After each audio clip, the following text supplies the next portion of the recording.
Salut les amis et bienvenue sur la chaîne C'est Pêche Addict. Aujourd'hui une petite vidéo sur le port de Saint-Gilles. Les températures sont descendues un petit peu, on est aux alentours des 2-3 degrés ce matin sur Avignon, là sur Saint-Gilles. Une petite brise sympathique qui rafraîchit un peu les cœurs. Donc une pêche à la canne. Aujourd'hui je vous propose de me suivre sur cette partie de pêche sur le port de Saint-Gilles. Donc une pêche d'habitude de plaquettes, ça peut changer hein, vraiment. Il y a longtemps que je ne suis pas venu pêcher sur cette partie de Saint-Gilles. D'habitude, je vais de l'autre côté. Ça permet d'avoir des fonds un peu plus propres. Et puis, voilà, des quais aussi en béton, là, de ne pas s'embêter. Donc là, aujourd'hui, une pêche, comme je l'ai dit, à la canne, avec 2-3 kits. Et puis peut-être un feeder de l'autre côté pour aller chercher un peu les beaux poissons sous les bateaux. Parce que comme on le sait, hein, ça amène de la chaleur. Et certains poissons, justement, vont profiter de cela pour aller se mettre en dessous et se caler bien au chaud. Donc voilà les amis. Je vous invite à vous abonner si ce n'est pas déjà fait. Et puis, écoutez, je prépare la suite du matériel. Let's go, j'ai envie de dire. C'est parti, merci. Donc, concernant les éches que je vais utiliser aujourd'hui, rien de particulier, comme on le peut voir sur la vidéo que je vous mets ici, avec le plan serré.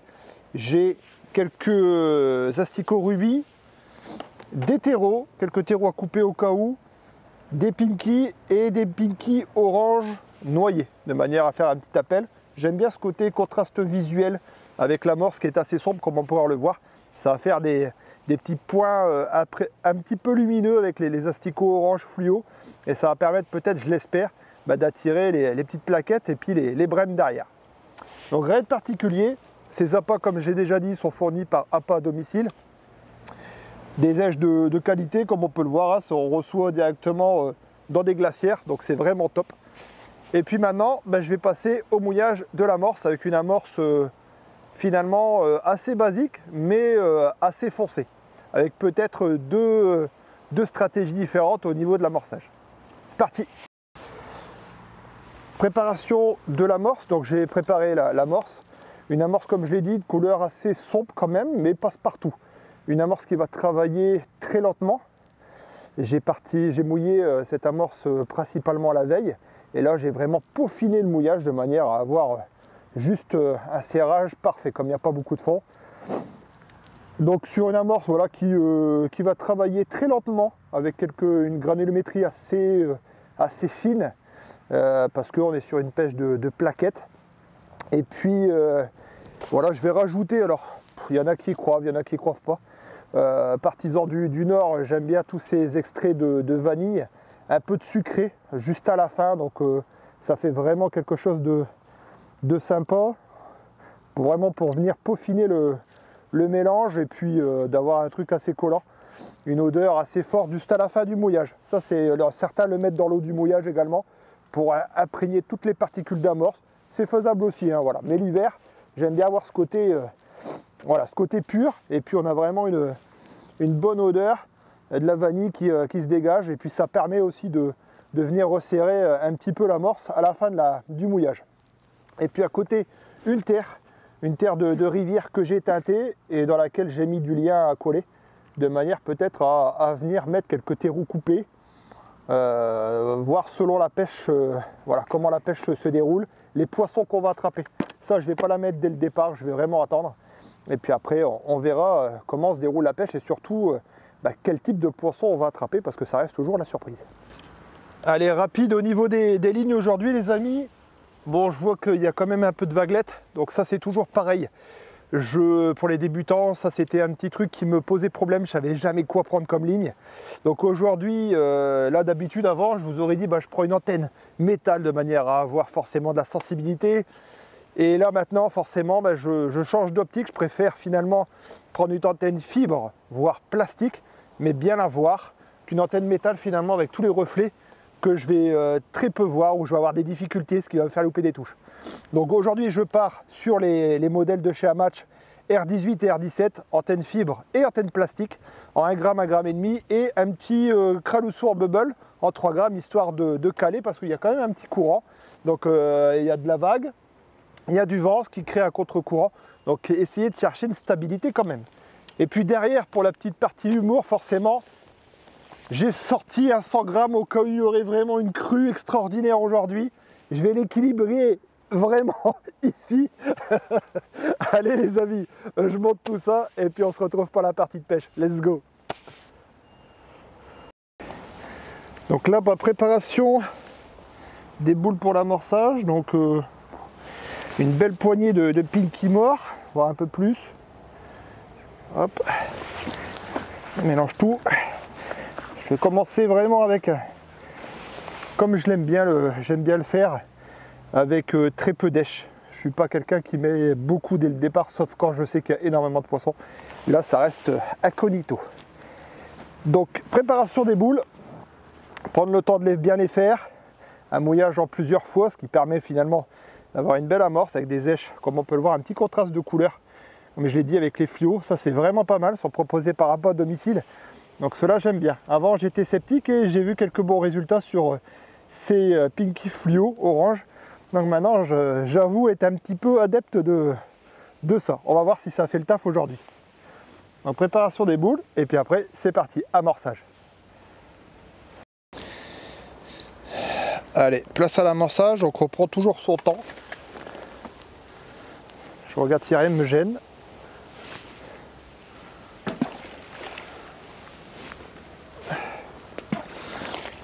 Je vais pas jeter 10 boules non plus.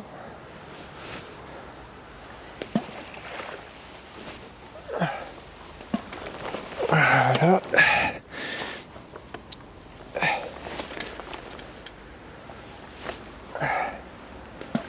Et la dernière, beaucoup moins serrée.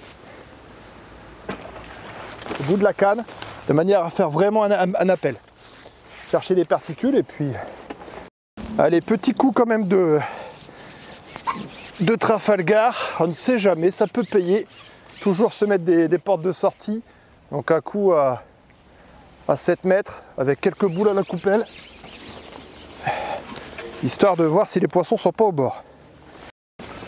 Bon, les amis, j'ai changé de ligne. J'ai eu un petit refus avec la 1,5 g antenne plastique. J'ai mis l'antenne fibre. Et ça m'a permis de déclencher une petite touche. Donc très bien, ça part vraiment, c'est pas, on voit que les touches sont quand même délicates, hein. Là c'est vraiment des petites touches, l'antenne plastique n'a pas suffi justement à déclencher pour l'instant la touche. Est-ce qu'il faut les mettre en confiance? On va voir un peu ça. En tout cas, vraiment pêcher tranquille, propre, et ça déclenche une petite touche. On va voir si c'est pareil. Donc là je gagne du temps, je me mets directement dans le bac. Un peu plus beau. Donc là, ouais, je pense que là ça peut s'épuiser. Parce que je suis pas non plus sur...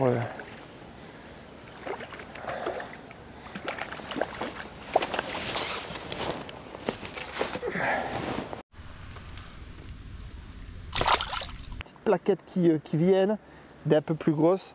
Donc là, bon, j'ai pris la décision de faire ce petit rappel avec à 11 mètres, hein, pas au bord, avec de la terre, de la double terre.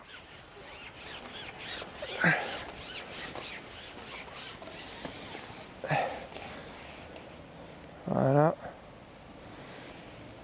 Avec quelques terreaux coupés et une petite boule d'amorce bien serrée, comme on l'a dit.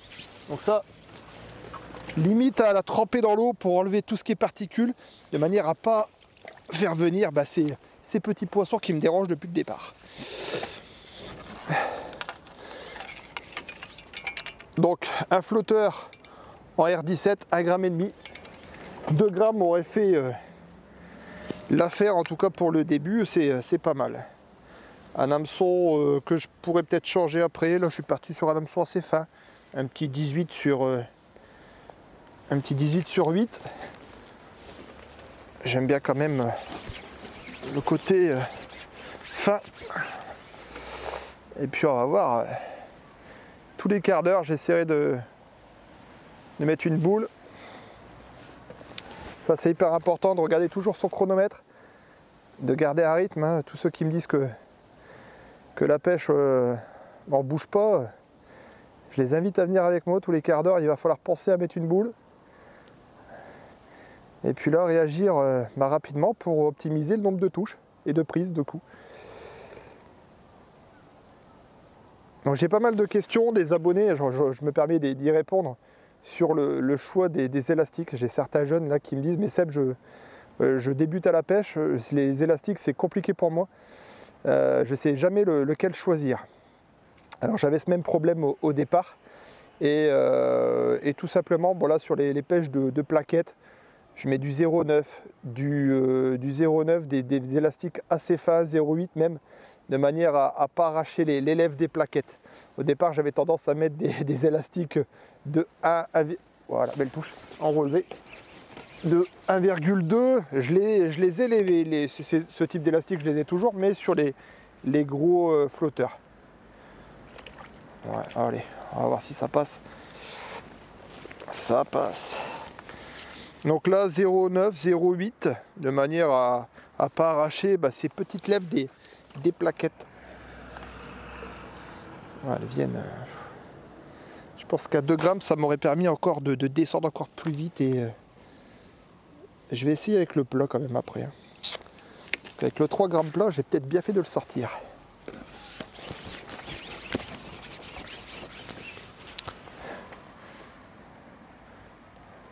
Et par contre sur le 1 gramme plat, oui là j'ai mis un 1,2, pas trop tendu non plus, de manière à me garder un peu de réserve, si très gros poisson.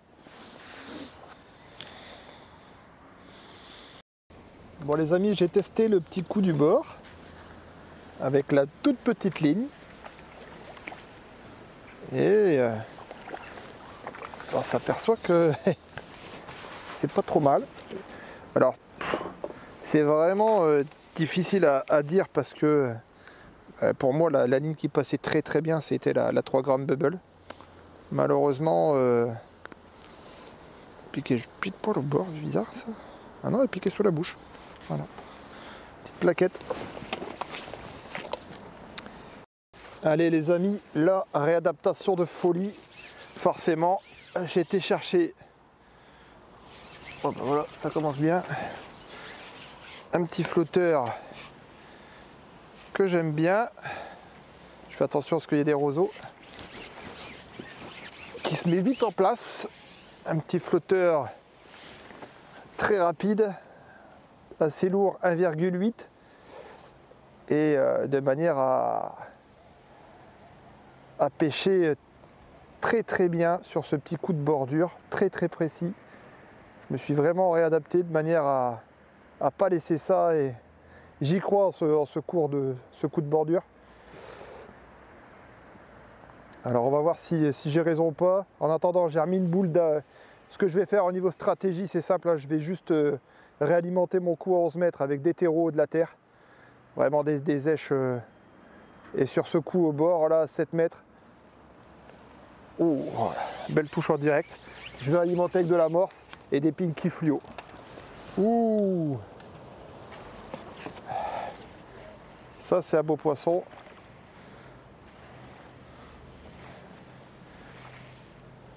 Voilà. Comme quoi il faut perdre. J'ai perdu 10 minutes à aller rechercher une ligne, à la remettre. Mais finalement, on arrive à... Voilà. On arrive finalement à se récupérer du temps. Voilà, ça c'est le plus beau poisson pour l'instant. Donc là je sais que je suis bien réglé, je le sens bien ce coup. Il fallait que j'aille chercher cette ligne qui me manquait là.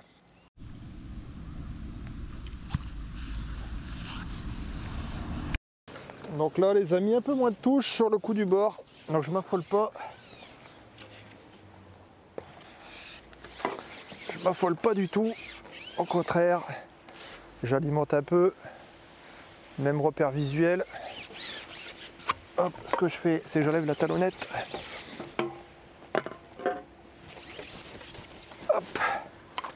Voilà, et on va partir au large avec la 3 grammes, voir si ça a changé un petit peu entre temps.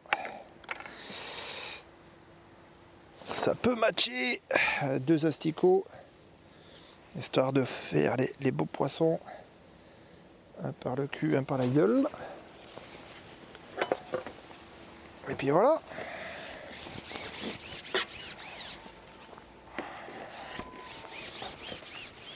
Allez hop, c'est parti. Dépose tout doucement la ligne. Tac. Et allez, on espère une belle touche.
Oh là, bon poisson les amis au bord. Alors j'ai essayé, je me suis dit bon, quitte à, j'avais plus de touche, je me suis dit je vais essayer de mettre un petit terreau. Et là, beau poisson. Ouais. Oh la brème, magnifique, très très beau poisson. On va essayer de la mettre la tête hors de l'eau, les piquer au bord.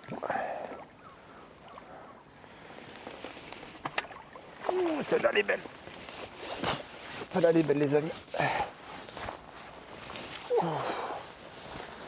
Celle-là.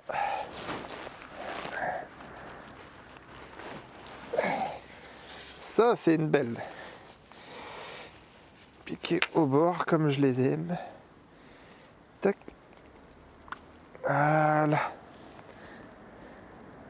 Parfait.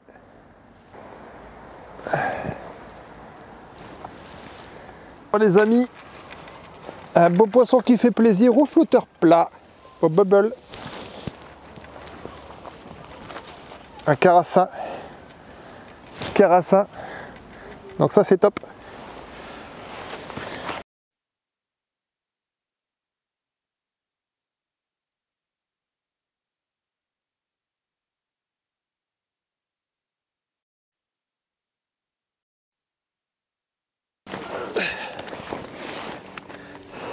Superbe journée les amis. Une très très belle pêche de plaquettes, de carassins. Il y a un mulet dedans aussi qui m'a fait suer un petit peu. Donc superbe journée de pêche, ça fait du bien. Avec le petit rayon de soleil à la fin de journée, magnifique. Allez, je tarde pas trop, je remets les poissons à l'eau. Merci les amis, et puis on se retrouve pour le débriefing. Let's go.